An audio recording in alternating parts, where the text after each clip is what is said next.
चकवा. असं म्हणतात की घाटाच्या रस्त्यांवर खूप सारी गूढ रहस्य लपलेली असतात. अशा ठिकाणी जर पाऊस आणि धुकं असेल तर लोकांची गर्दी मुंग्यांसारखी असते. पण अशा पाऊस आणि धुकं असलेल्या घाटात अंधाऱ्या रात्रीमध्ये फारसं कोणी ये जा करत नाही. नीरव शांतता पसरलेली असते. आणि अशा शांततेत जर तुम्हाला रस्ता सापडेनासा झाला तर तुम्ही काय कराल? प्रत्येक वेळी प्रत्येक प्रसंग एक्सप्लेन करून सांगू शकत नाही आहे.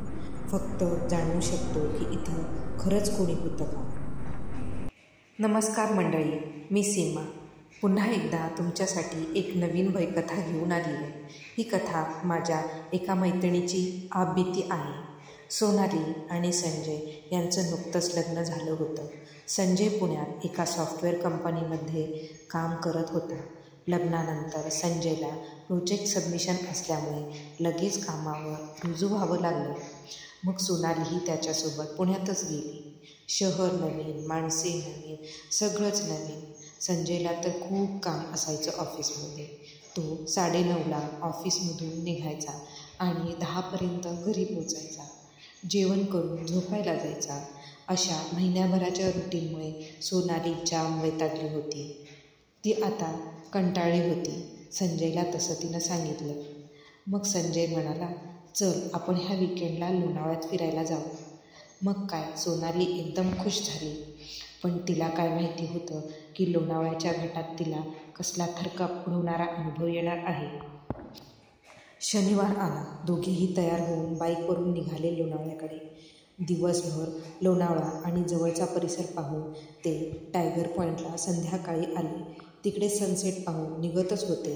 पण खूप जोराचा पाऊस सुरू झाला. तिकडची गर्दी हळूहळू कमी होऊ लागली. अंधार पडायला लागला. तसे दुकानदारही दुकाने बंद करून घराकडे वळले. आता तिकडे बोटावर मोजण्या एवढे सुद्धा लोक उरले नव्हते. मुसळधार पाऊस पडतच होता. तो हळूहळू कमी होऊ लागला. असं आम्हाला वाटलं की आम्ही 8:30-9च्या सुमारास आम्ही जायला निघालो. रस्त्यावर कोणीच नव्हतं. पण आता हळूहळू दाट धुकं पसरायला सुरुवात झाली. इतकं की 20 फुटाच्या अंतरावरचंही काही दिसत नव्हतं. आम्ही तरीही हिंमत करून हळूहळू जायचं ठरवलं. आजूबाजूला झाडीच झाडी दिसत होती. तिथं जवळपास कोणीच राहत नव्हतं. आणि काय झालेलं काय माहिती. स्ट्रीट लाईट पण एकदम अंधूक प्रकाश देत होत्या, अगदी नाहीच्या बरोबर. आणि अशातून जात असताना पुढच्या क्षणी काय होईल याचा अंदाज नसतो आपल्याला.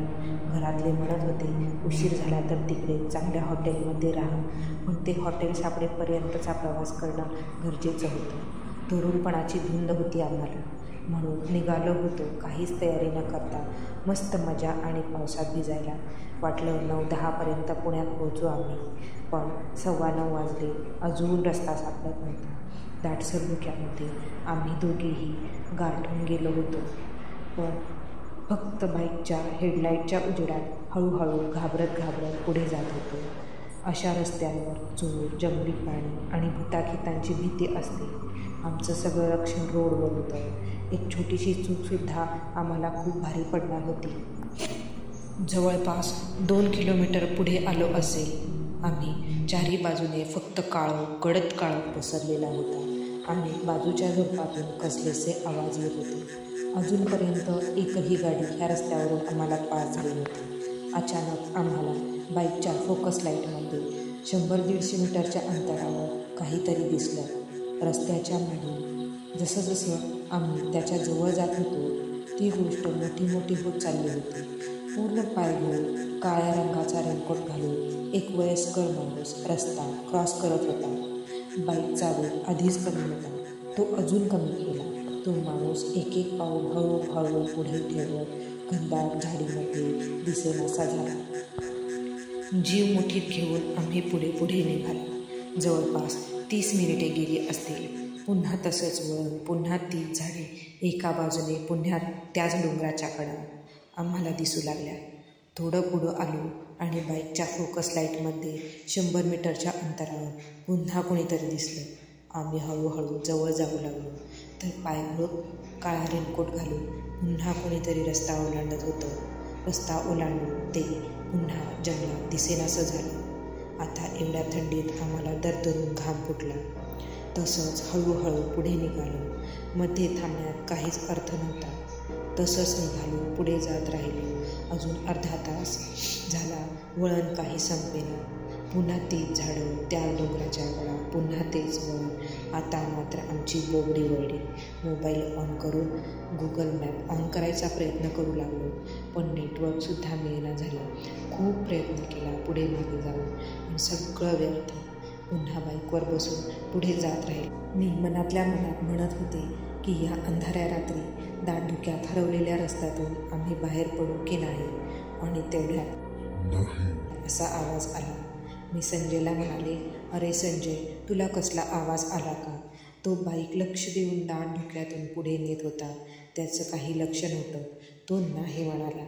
आता मी पुन्हा मुद्दाम म्हणाले की हा भयानक धुक्याचा रस्ता आम्ही पार करू शकू का? पण पुन्हा तो आवाज आला नाही.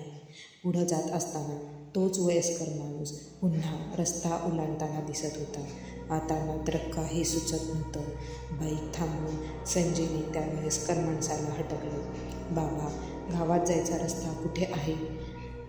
तो माणूस आता थांबला, पाठीमागे वळला आणि मान वर करून म्हणाला, हा रस्ता कुठे जातो हे मलाही माहीत नाही.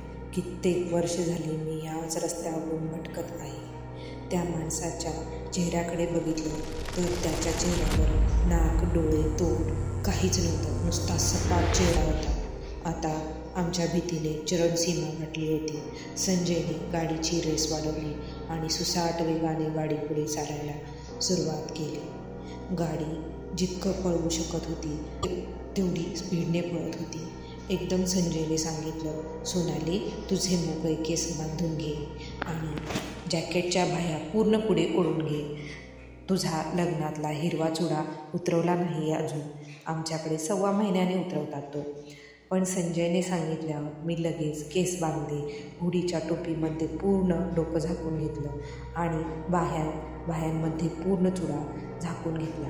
सतत देवाचा धावा करायला सुरुवात केली. संजय तर मोठमोठ्याने हनुमान चालीसा म्हणू लागला.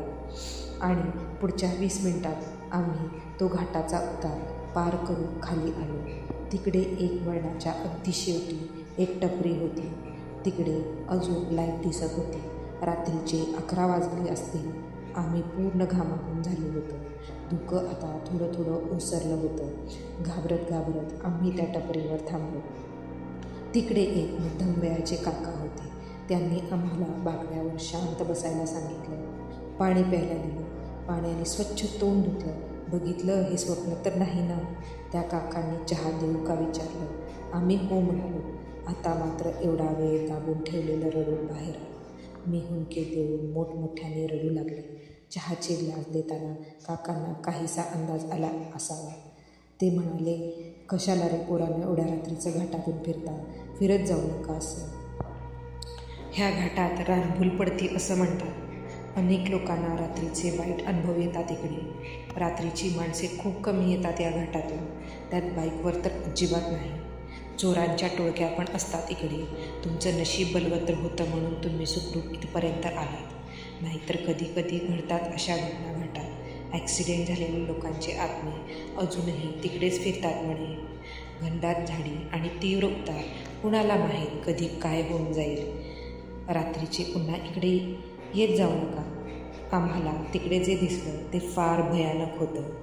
कशी तरी एका हॉटेलमध्ये रात्र काढली आणि दुसऱ्या दिवशी घरी आलो. आणि घरी आलो तसं मला फणफणून ताप चढला. डॉक्टर वगैरे दाखवले. थोडा फरक पडला. संजयने सुट्टी घेतली आणि आम्ही गावाकडे आलो. आईने 4 लोकांना विचारलं. आजी म्हणत होत्या, चकवा लागलाय पोरांना, चकवा. एका शेजाऱ्यांनी एका पुजाराकडे नेलं आम्हाला. त्यांनी कसली तरी पूजा केली, काही मंत्र म्हणायला दिले आणि हातात कसलासा दोरा बांधायला दिला. म्हणाले, हळूहळू कमी होईल त्रास. आता या प्रसंगाला 2 वर्षे उलटली आहे. घाटातून रात्री सोडा तर दिवसासुद्धा जायचं म्हटलं की मला धडकी भरते. भीती. जेव्हा अशा गोष्टी आपण ऐकतो तेव्हाची नसते ती, पण जेव्हा आपण अनुभव घेतो ती असते खरी भीती. असा अनुभव तुम्हाला आणि तुमच्या प्रियजनांना कधी येऊ नये. काळजी घ्या. धन्यवाद. भय इथले संपत नाही.